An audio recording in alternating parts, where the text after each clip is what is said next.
and hunted, soft tongue and sharp teeth. I'm toned from my travels, yet raw from this road, as I drink from storm puddles and the stories I'm told. Help me figure this out, help me figure you in. You're a shadow to me that I echo when I sing.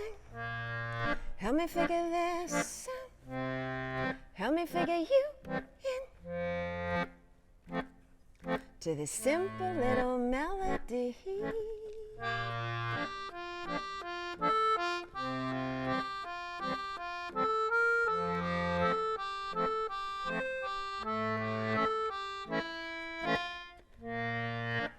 I have seen angels, they were sleeping in gutters, they were standing in bank lines, they were jumping from towers, they were calling like seagulls, but nobody heard such a beautiful message from such a common bird.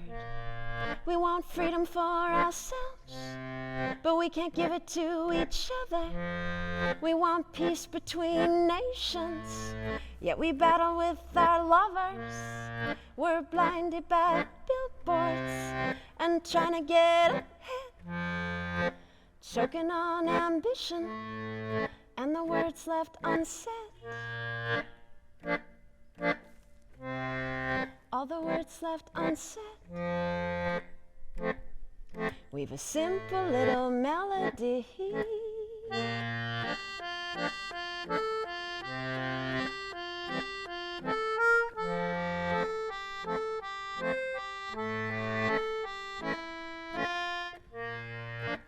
I'm a lone wolf, a beauty and a beast, both hunter and hunted, soft tongue and sharp teeth.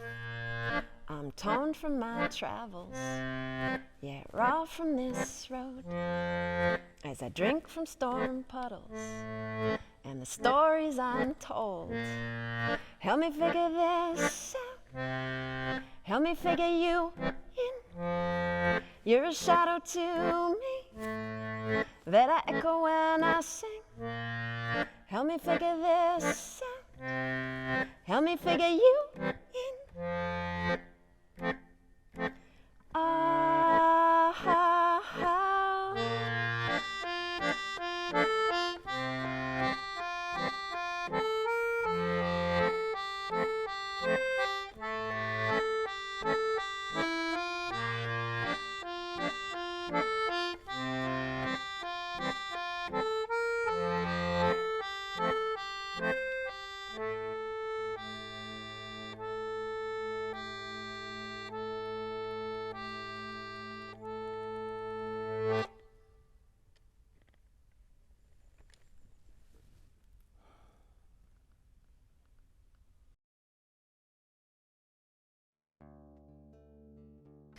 For the last couple of years, I've been working on a new project called First There Were Feathers, with the help of the Canada Council for the Arts and many other talented folks. I've been exploring our connection to birds and how their fate is linked to our own. I'm drawing from myth, literature, personal experience, and scientific studies. One of the interesting people that has helped me a lot in this process is Dave Warrington of Valencia Birding. Dave started Valencia Birding a decade ago and offers bespoke guided bird-watching trips throughout eastern Spain. He's also involved in several other organizations that work with education, conservation, and the protection of wild birds. I'm speaking with Dave near the remains of an old aqueduct that for hundreds of years brought water from the Font de Cirer, where we started the episode, down the mountain to the monastery in Cimat de la Valdiña. So Valencia, what is it about this region that is particularly interesting for birding? It's a combination of things, because Valencia as a region has a huge diversity in terms of habitats. It's not just wetland. It's not just coast. If you take Valencia as a base and you can say, let's drive maximum 1 hour and a quarter, you can be on the coast, you can be in forest, you can be in the mountains, you can be on the steppe, you can be in salt marshes, you can be in some of the best wetlands in Europe. And so the very richness of the diversity of habitats is very special. And then on top of that, Valencia is located on a migration flyway. You said there's actually a merging of a couple of flyways. Exactly. Yeah. The east coast of Spain is a very important migration flyway, and because the Valencia region is essentially a network of coastal wetlands, then during migration they're crucial habitats for migrating birds. So there's always something moving, there's always something happening, there's always something exciting to see every month of the year. And all of that makes this region a really special birding place. Also a very important birding place, you say, in terms of conservation. Like it's. Yeah, I think that You do some work with other organizations. I mean, my main role is providing bird watching trips for individuals, couples, and small groups. I don't work with big groups because I like to travel lightly and tread carefully and provide a good service. But as well as that, I get involved with a few different projects, be it hands-on work or translation services or promotional and education and education as well. I'm very much into the thought process that we need to involve young people, we need to involve local people in terms of educating about what we have around us and the need to protect it. So what would you say are a couple of the most pressing issues?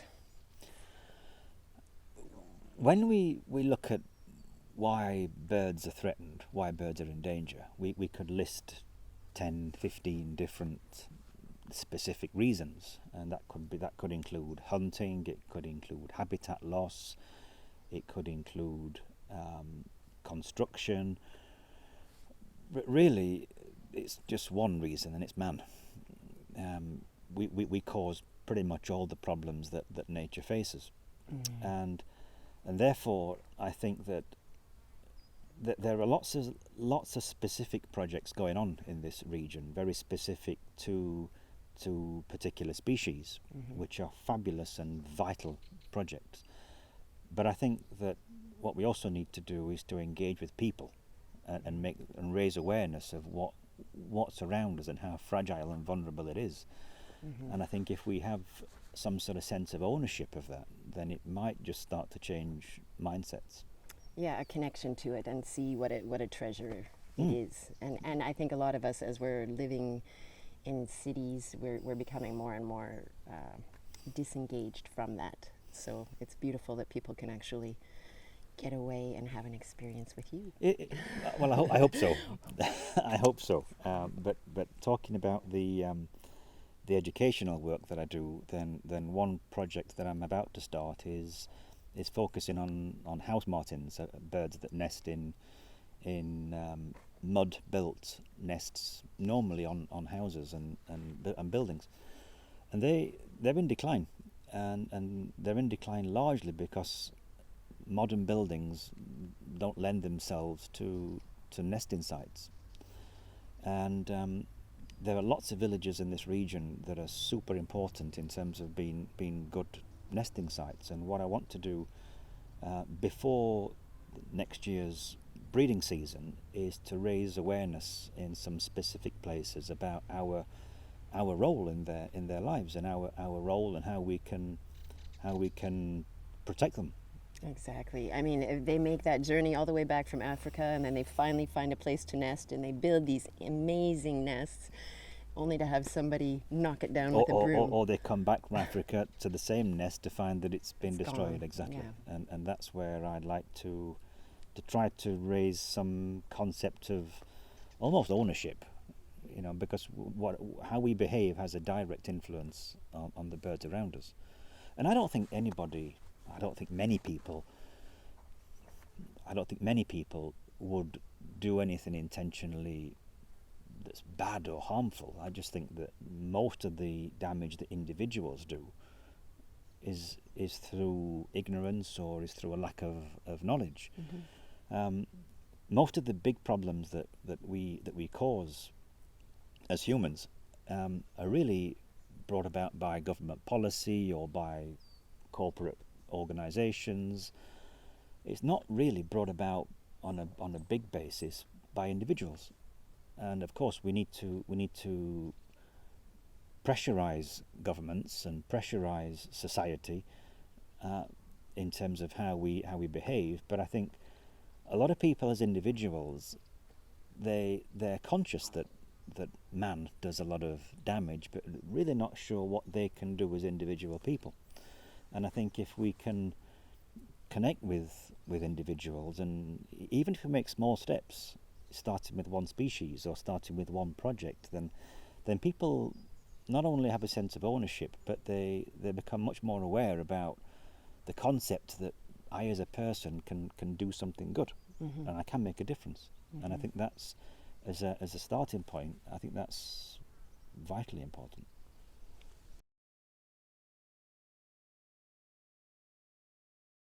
I know that you are a big lover of birds all across the board, but do you have a favorite? So it's a question that a lot of people ask me, and it's a very difficult question in terms of a specific favorite, but the answer is yes, I do.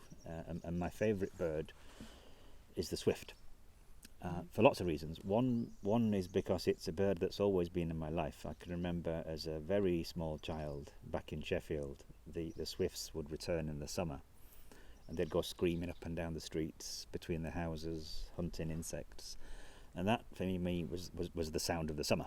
Yeah. And wherever I've been and wherever I've lived, swifts always seem to be with me. And I've also been involved in some conservation work with swifts.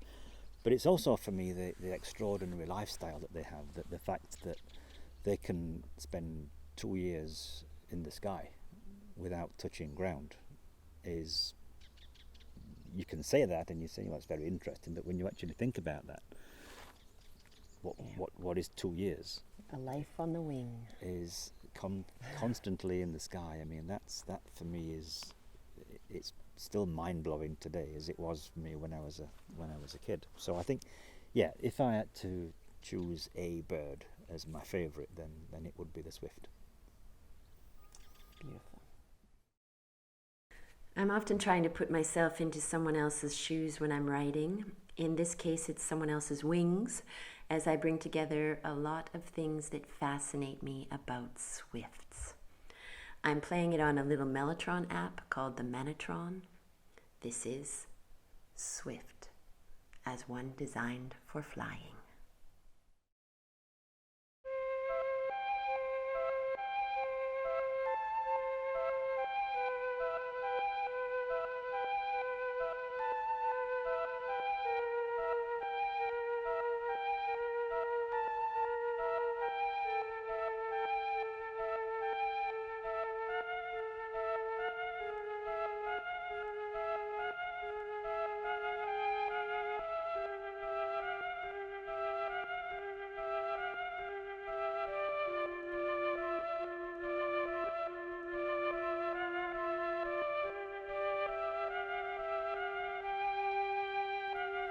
So much of us you can't understand, even if you held us in your hand.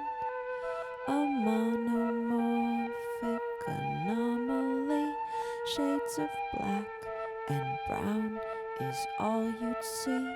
Yes, your vision's poor and your heart is slow. You're featherless, yet you think you know what freedom is. So on you go, only yours the tale worth telling. Well, I live on the wing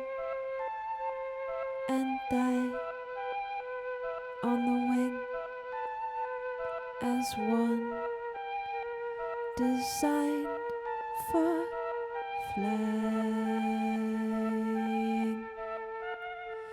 to eat on the wing, to sleep on the wing, and while I sleep, I'm dreaming of parties where we feasted well above deltas, lakes, through tales of stars, much higher than the martins go, 2,000 strong. We soared and dove to play on the wing, to mate on the wing, as once designed for flying. We drop our feathers one by one. A slow renewal is preferred by some. A full molt would leave us too undone. Even we, the nearest to the sun, we pair for life, this you may know. But once we raise our young, we go our separate ways. Sub-Saharan days, 10 months of 12 are traveling to live on the wing, to thrive on the wing, as once designed for flying, to drink on the wing, to sleep on the wing, and while I sleep, I'm dreaming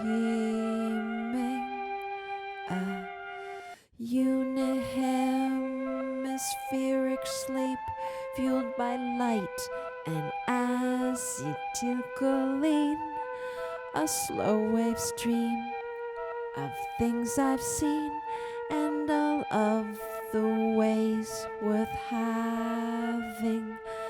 I've lived longer now than most. I'm growing tired, but I can boast. If all the miles were added up, I'd have been 6 times to the moon and back. I've lived on the wing, I'll die on the wing, as one designed for flying. I sing on the wing, I dream on the wing, and while I dream, I'm flying.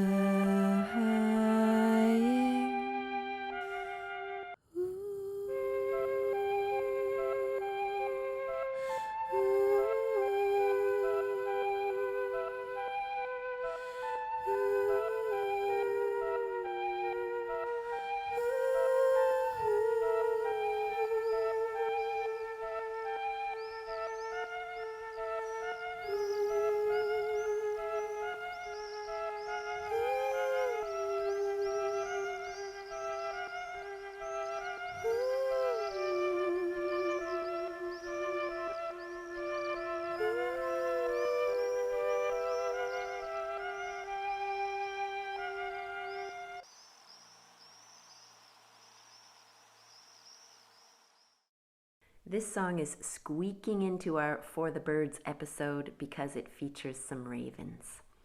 We chose to shoot it in front of a mural painted by the brilliant artist Eleman in an area near where I live that suffered some huge forest fires 2 years ago. You can see what the area looked like shortly after the fires by watching my The Robin's Request video. I'll put the link in the description, and we'll also put a link to Eleman's work so you can see more of it in its beauty. This is Ask Me No Questions.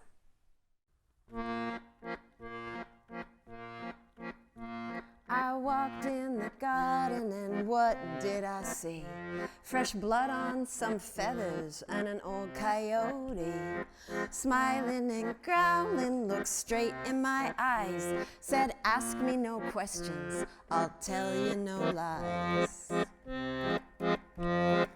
Oh, where did you come from? How long will you stay? Like a curious cat, I kept firing away. He had a great story, that much I could tell. He said, I am from heaven, and I am from hell.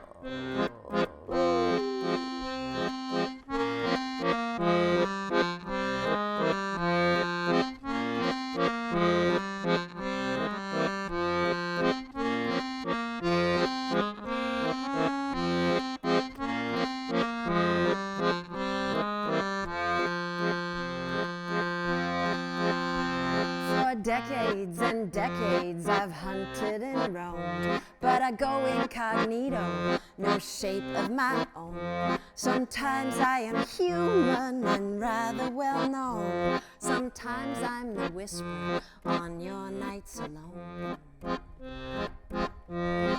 I say, can you say it's not about hope, it's not about truth. Don't be naive. Just come dance with me. Hey, I'll keep you safe, give you all you can take. I'll make you happy.